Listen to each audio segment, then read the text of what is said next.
the person getting like making the complaint getting heat. Given that after you wrote your first book, you got a lot of heat upon yourself. Why did you decide to keep writing books? Well, like I said, originally I was going to write a book when I retired.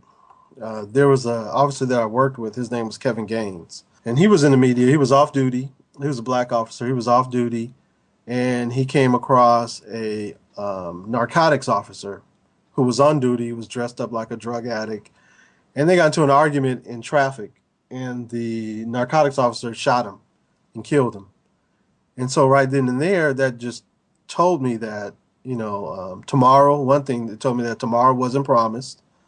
That I had this manuscript that I was writing on. I may not live to ever publish it. And another thing it told me was that the department publicizes that we're all blue. There's no color. We're one big family. And that just showed me that when you're off duty in plain clothes and you're a black police officer, you're just another suspect with a gun. And so you don't get a benefit of the doubt. You get shot on the spot. So that just showed me that there was a sense of urgency to go ahead and write. And it didn't matter what the outcome was going to be or what kind of harassment I was going to get. I felt that it was important to get the word out and get my thoughts and my beliefs in book form before it was too late. In an interview you gave, you said, "I don't think the LAPD will ever be investigated by the LAPD." I mean, you ever think there'll come a day where they actually investigate the LAPD, or do you think it's just too much politics? Like nobody's gonna want to make the department look that bad. Well, they can't investigate their own properly or fairly because there are too many things involved. You have partners investigating partners. You all first and foremost, you always want to preserve the reputation or image of the police department. So there's a number of variables that you have to overcome and you have to deal with. Captains are looking to promote, so they don't want to step on the wrong toes. Guys who are connected to deputy chiefs and captains and so forth. Nothing ever happens to them. If you're considered one of the good old boys and you have somebody who can speak up for you or co-sign for you, nothing ever happens to you. Those who don't, they get fired. They get terminated on the spot. So it's never going to be done properly unless there's a bigger influence from an independent party. And I'm not saying that every complaint needs to be investigated or judged by a civilian, but certain things, complaints such as um, retaliation, complaints, something like that needs to be done outside. So let's say if I complain that you are my partner and that you made a racist remark, and then the department comes back and makes a complaint against me, well, my complaint should be done by an outside party. And to give you a better example of what I'm talking about, we're talking about like, for instance, Christopher Dorner. He complained about his training officer kicking someone. Well, because he couldn't prove it, he got a complaint against him for making a false statement. His false statement complaint should have been investigated by an outside entity. And actually, I believe that it shouldn't even have been investigated at all. And that's why people don't make complaints. And that's why the department doesn't change. Because if you can't absolutely prove misconduct on your partner or the job, then you're terminated. So why even complain? Why even say anything if you risk termination? I mean, you can tell it's just like any other job. There's some people that go like above and beyond, and then there's some people that just do the bare minimum, and there are people that go like below what's asked for them. For you personally, as a police officer, what do you think it's their responsibility to do? That's hard to say because for me, when I was a police officer, I was single. I lived in the community, and I was driven. And I wanted to change the community that I grew up in and that I lived in. Um, I did what I could. I did whatever I could. I was always aggressive. I believed in going out there regardless of of who I was dealing with, no matter what the status was of a citizen or a complaint. I was there, working my hardest. I know a lot of officers who live on the outside, who live in the suburbs, see the problems that happen in South Central as just, South Central problems, so they don't feel connected. I always felt connected. And that's why I always tried to do, my best and do whatever I could. But then, it's hard for me to judge other people because some people, they have families they have to support, and that's their main focus is to come home, do their job, come home, and support their family. And a lot of police officers, they start off like I did, aggressive, get married, have kids, mortgages, car notes, and it just becomes a job to them where they just need to bring home a paycheck. It's nothing more. They do the minimum that they have to do, and we saw in the LA riots that police officers are only mandated to take a report and do a follow-up investigation. We don't have to come out there and save you. We don't have to come out there and rescue you. All we have to do is get there and write a report, and once we see your body, and that's it. We don't have to do anything else. And there are a lot of officers that take that approach, and that's because they want a steady paycheck, and LAPD is the best job they ever had, and they believe it's the best job they can ever get. When I look at a police officer, it's not like a regular kind of job. Insofar as like I'm an engineer at a company, I have to meet like a certain quota or something. Like I have to make sure like we develop this like product for like this car or whatever. Whereas like a police officer, you can go out there. I mean, I would kind of get the feeling like you end up busting the same guys, and you kind of already know like the pattern that's gonna happen. But like, can you even intervene at all, or do you just gotta just like leave it up to the person? It's very difficult, and that's one of the things as a rookie I had to learn, and as a new officer I had to learn. And in my book, one time, the story of a South Central Los Angeles police officer, I write about gang members and how I used to try to do an intervention when I used to see them out there in the street, talk to them, try to convince them that there's a better way of life out there. And in the book, I used an analogy that having a gang member as a friend was like having a goldfish in the summertime. When it gets hot, they all start dying.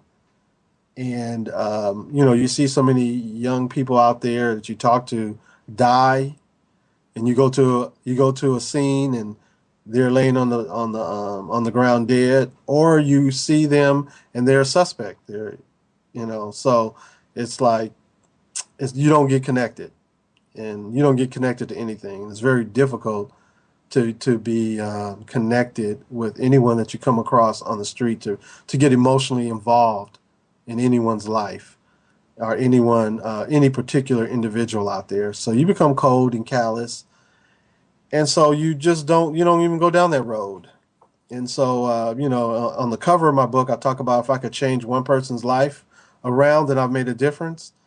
That changes. You're just out there trying to survive yourself, and trying not to cause too much damage to your own psyche. And that's what the job turns out to just be about, self-preservation and survival for yourself. How do you feel about stop and frisk, like the stop and frisk policy?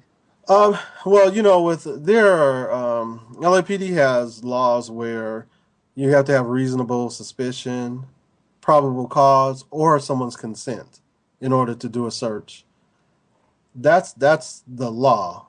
But a lot of times police officers go on hunches, they go on their experience, and they don't do that. They just stop somebody based on, a gut feeling.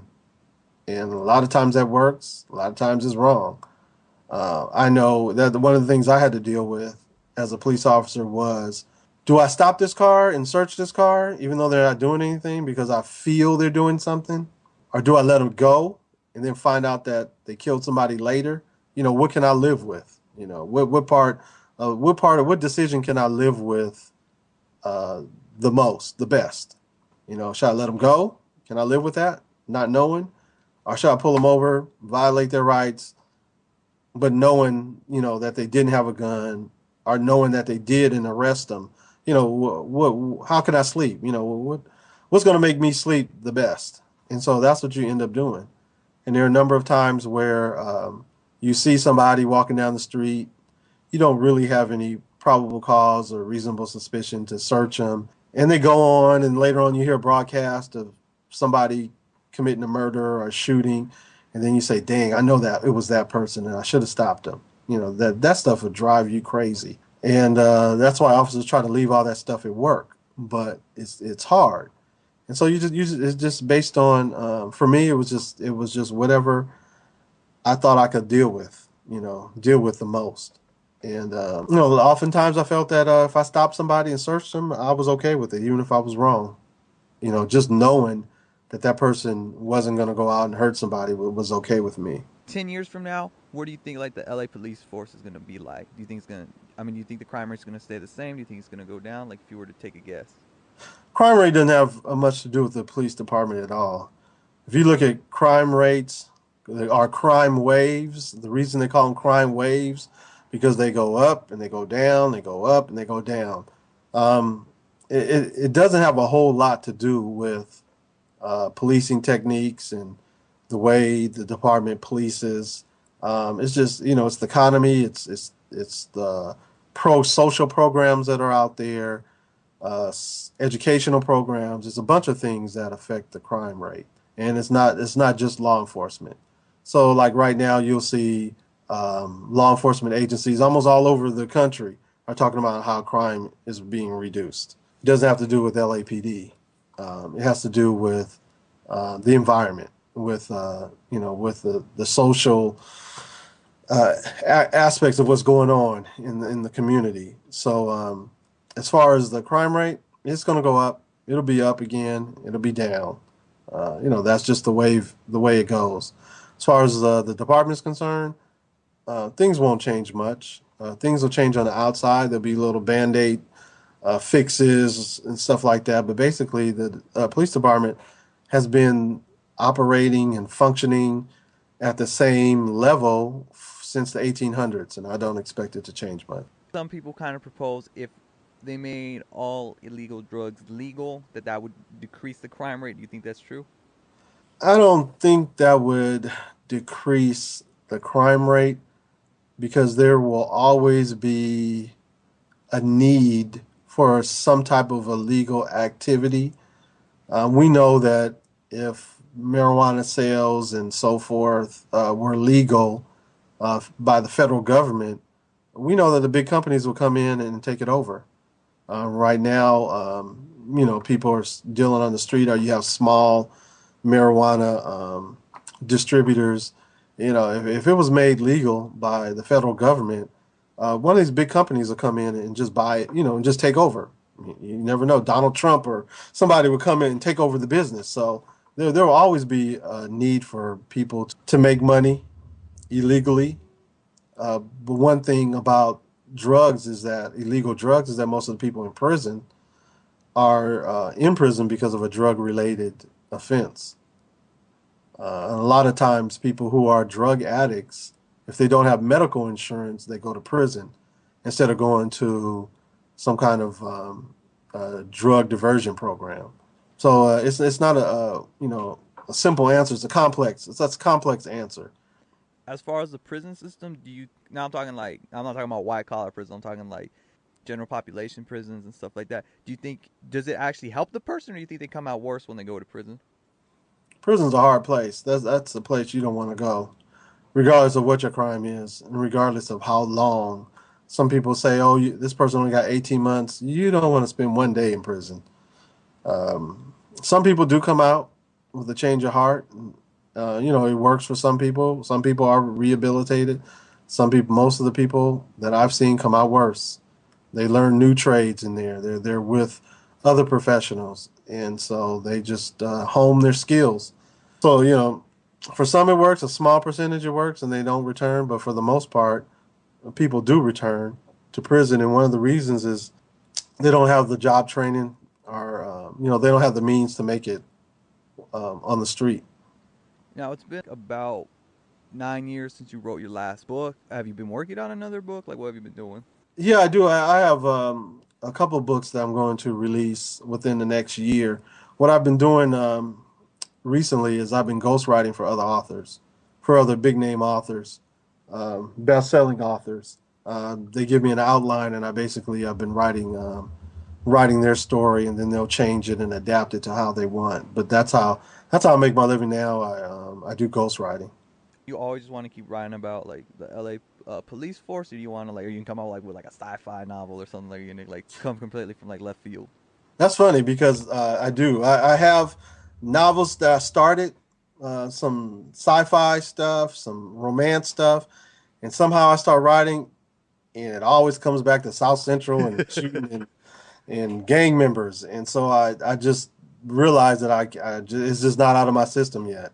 One day, it's going to be out of my system, hopefully, because I have a number of ideas and I've started on a number of projects which I think are really good.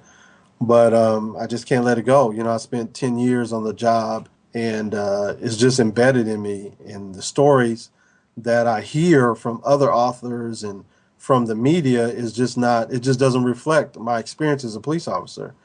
You know, this Christopher Dorner issue, if you read One Time, the stuff I wrote about in One Time years ago is the same stuff that he talked about in his manifesto.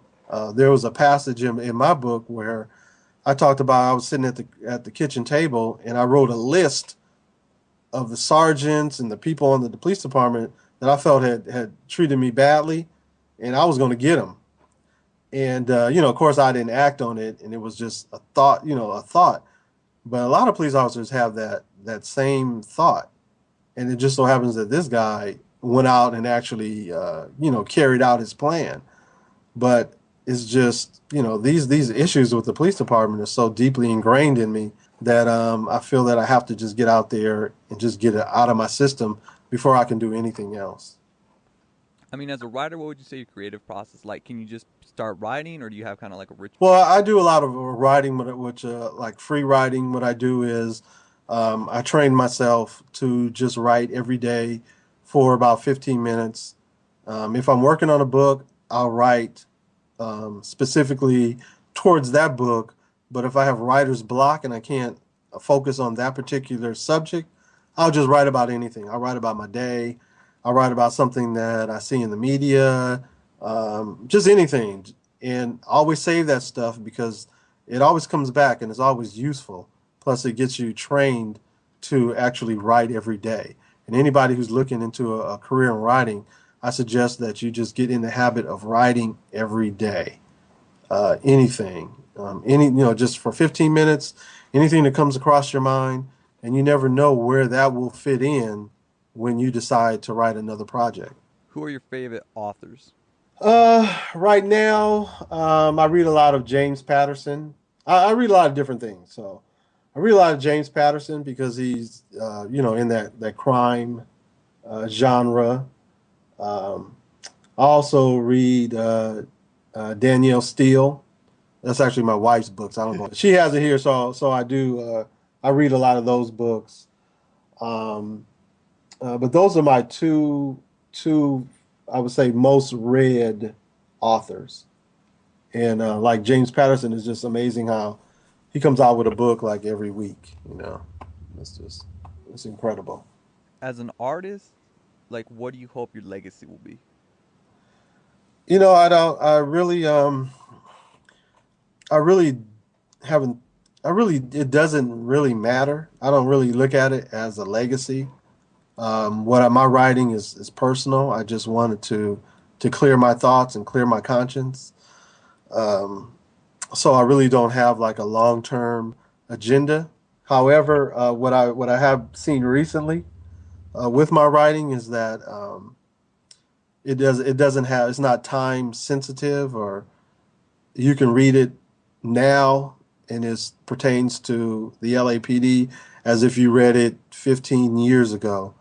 So hopefully people will be reading my work 100 years from now, like they're reading um, stories about Wild Earp and, you know, Jesse James and things like that. Hopefully people can read it 100 years from now and it'll be interesting to them. Now, this is just a question like I'm just a little bit curious about. I don't know if you actually like watch any like any like films about the LAPD or any TV shows, but like for your money, like which one would you say would be like the most accurate, or do you think any of them are very accurate? I don't watch them. I can't. I try. I start, and I just get frustrated and angry, and I don't. The only one that I've watched recently that I can stand just a little bit is Southland. But there's so many inaccuracies in it that it just frustrates me. But that's the most realistic one. I so far the most realistic one. A lot of things though is over dramatized, but as far as things go, that's I would have to give that